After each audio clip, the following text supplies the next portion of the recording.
Selamat pagi semuanya. Di sini bersama kami kelompok 1, Sheila Launika Wijaya kelas 11 IPA dan Devina Natali Caroline Stinja kelas 11 IPS. Membaca buku non-fiksi.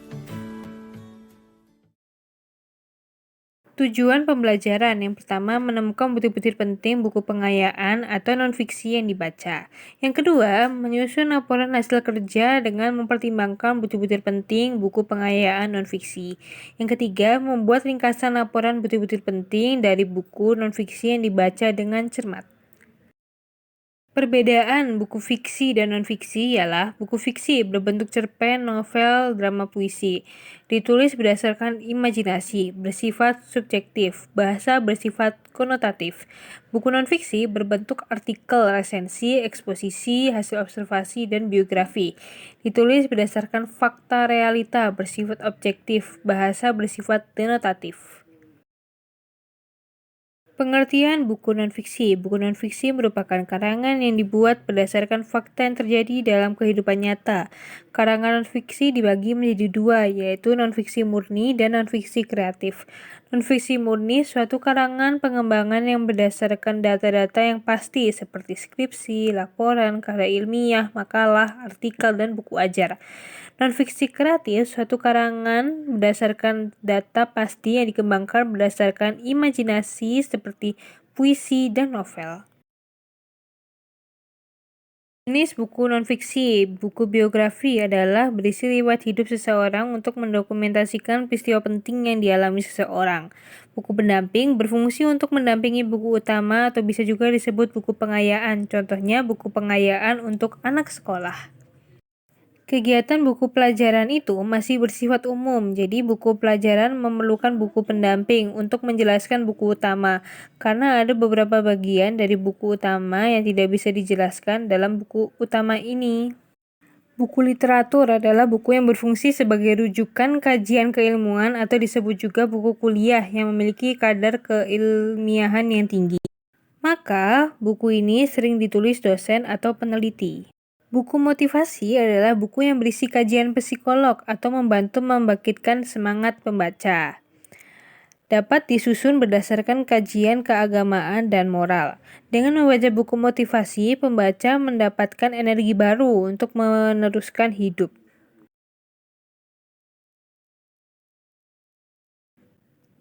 Ciri-ciri buku non-fiksi yang pertama menggunakan bahasa formal.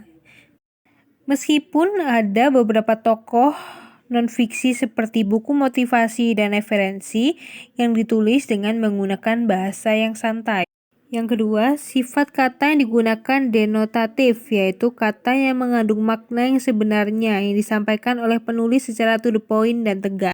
Tujuan penggunaan kata denotatif ini yaitu penulis ingin memberikan informasi kepada pembaca dengan cara tidak berbelit-belit, dan juga penulis ingin memberikan inspirasi dan motivasi kepada pembaca. Berdasarkan fakta, sifat dari isi berita pada karangan non-fiksi ini adalah fakta dan faktual sesuai dengan data yang peroleh. Dengan ini, pembaca bisa langsung memperoleh manfaat dari informasi yang disampaikan. Tulisan berbentuk tulisan ilmiah populer yang artinya tulisan tidak melulu menggunakan bahasa yang kaku. Sesuai dengan pasar dan arah yang diambil berdasarkan kajian daftar pustaka dan sumber referensi yang diacu. Menemukan butir-butir penting dari buku pengayaan non-fiksi, gagasan pokok, fakta, pendapat, dan pengetahuan. Gagasan pokok, nama lain ide pokok adalah gagasan utama. Gagasan pokok dalam satu paragraf hanya ada satu ide pokok. Fakta, berisi fakta merupakan kalimat yang ditulis berdasarkan kenyataan peristiwa, suasana yang benar-benar terjadi dan objektif. Pendapat dipengaruhi unsur pribadi dan menurut pandangan masing-masing individu, baik berupa penilaian maupun saran. Contoh buku non-fiksi.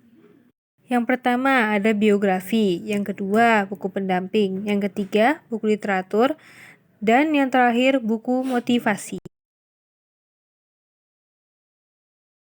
Contoh Identifikasikan butir-butir penting dari buku nonfiksi. Yang pertama, gagasan ide penting di dalam buku. Pengaruh pendidikan keluarga terhadap perkembangan moral remaja. Yang kedua, penentuan dan pemilihan karir seorang remaja ditentukan oleh beberapa faktor diantaranya orang tua, teman-teman, gender, karakteristik, dan diri sendiri. Yang kedua, fakta. Mereka ini kalau mengalami Sakau tidak memiliki cukup uang untuk membeli obat atau alkohol, maka menggantikan dengan lem, minum arak tradisional. Jumlah mereka berkisar 5% dari total pecandu. Di Amerika Serikat, tes IQ dapat dipergunakan untuk membantu perkembangan anak-anak agar dapat belajar dengan baik. Pendapat para ahli psikologi perkembangan, Berg, Papalia, Old dan Feldman, Sandrock, Turmer, dan Helms menyatakan ada dua karakter seks yang dimiliki oleh seorang remaja sebagai tanda perubahan fisik untuk memasuki masa dewasa, yaitu seks primer dan seks sekunder. Menurut ahli Papalia, Utz dan Feldman, Rios, ada 3 faktor penyebab obesitas, yakni faktor fisiologis, faktor psikologis, faktor kecelakaan atau cedera otak. Pengetahuan yang didapatkan dari buku ini, 1. Perubahan hormonal terjadi karena perubahan di dalam otak, yakni hipotalamus, suatu bagian organ otak yang bertugas untuk mengkoordinasi atau mengatur fungsi-fungsi seluruh sistem jaringan organ tubuh. 2. Salah satu ciri perkembangan kehidupan seorang remaja diwarnai dengan adanya perubahan-perubahan fisiologis maupun psikologis. Hal itu menyebabkan kondisi emosinya mengalami ketidakstabilan atau instability of emotional. Beberapa hal yang harus diperhatikan dalam butir-butir penting buku pengayaan. 1. Nama pengarang, yaitu sebutan bagi orang yang membuat atau menciptakan karangan. 2. Judul buku, identitas buku yang pertama dan memiliki sifat singkat, padat, jelas, agar orang tertarik membaca buku tersebut. 3. Tahun terbit, yaitu tahun di mana buku itu dicetak atau dipubliskan. 4. Penerbit, yaitu lembaga atau institusi yang mengolah naskah mentah dari penulis. 5. Yaitu daftar isi, adalah suatu hal yang wajib dalam pembuatan skripsi, laporan, dan penulisan buku untuk mempermudah pembaca menemukan bahasa tertentu. 6. Daftar lampiran, yaitu dokumen tambahan yang ditambahkan dokumen utama. 7. Isi buku, yaitu isi dari suatu judul buku dengan tema tertentu. 8. Ringkasan isi buku, yaitu penyajian karangan atau peristiwa panjang dalam bentuk singkat dan efektif. 9. Keunggulan buku, yaitu kelebihan dari buku. 10. Kelemahan buku, yaitu kekurangan dari buku. Ke-11, kesimpulan, yaitu suatu pernyataan yang diambil secara ringkas dari keseluruhan hasil pembahasan, ada analisis. Yang terakhir, daftar pustaka, yaitu susunan tulisan di akhir sebuah karya ilmiah yang isinya berupa nama penulis, judul penulis, penerbit, identitas penerbit, dan tahun terbit. Langkah-langkah membuat ringkasan dari butir-butir penting buku nonfiksi. 1. Mencatat butir-butir pokok yang telah ditentukan. 2. Mengurutkan butir-butir pokok. 3. Menuliskan butir-butir pokok menjadi kalimat yang mudah dipahami. 4. Menyatukan kalimat agar menjadi kalimat yang utuh. Langkah-langkah membuat laporan dari butir-butir penting buku nonfiksi. 1. Buatlah format laporan mengidentifikasi butir-butir penting buku pengayaan terlebih dahulu. 2.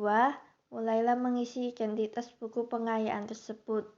3. Bacalah sekilas daftar isi buku pengayaan tersebut untuk mengetahui pembahasan dan subpembahasan yang terdapat di dalamnya. 4.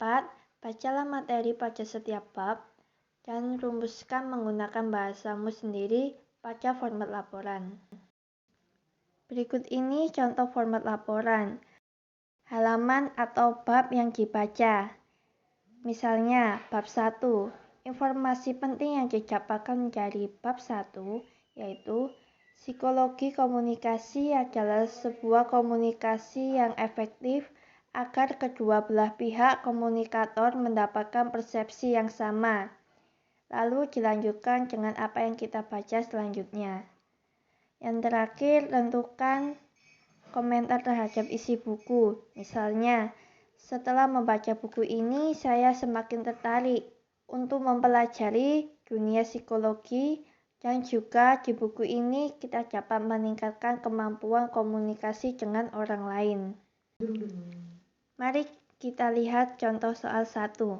Pemberantasan narkoba sudah saatnya menyentuh dunia pendidikan. Peredaran permen lollipop yang mengandung narkoba di kalangan pelajar sebagai modus baru sungguh memprihatinkan. Banyak bandar dan pengedar mengincar sekolah sebagai ajang peredaran narkoba di segmen usia muda. Peredaran narkoba dengan cara ini tentu harus diantisipasi. Segmen pelajar menjadi sasaran baru modus peredaran narkoba karena mudah terjangkau dan pasar yang menggiurkan. Gagasan pokok paragraf tersebut adalah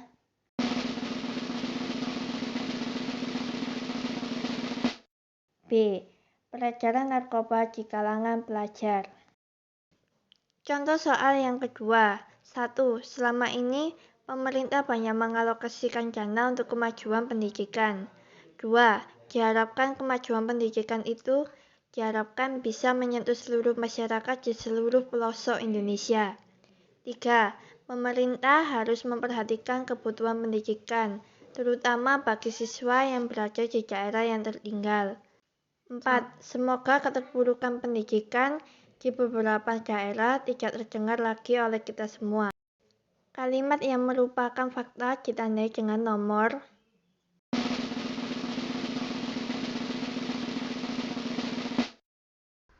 A. 1. Contoh soal nomor 3. Kalimat berikut yang merupakan fakta adalah A. Disinyalir masyarakat pendemo itu kurang memperoleh sosialisasi dari pemerintah. B. Berdasarkan rilis BMKG kelas 1 Juanda, kondisi berawan masih akan menghiasi Surabaya. C. Terhambatnya penurunan tinggi air di ruas jalan Tenggelis kemungkinan disebabkan oleh tersumbatnya air. D. Aksi blokir di Jalan Tol Pondok Aren Jakarta kembali terjadi. E. Saya berharap pembangunan jalan kereta Jakarta sampai Bandung dapat dipercepat. Jawabannya adalah D. Aksi blokir di Jalan Tol Pondok Aren Jakarta kembali terjadi. Contoh soal yang keempat. 1.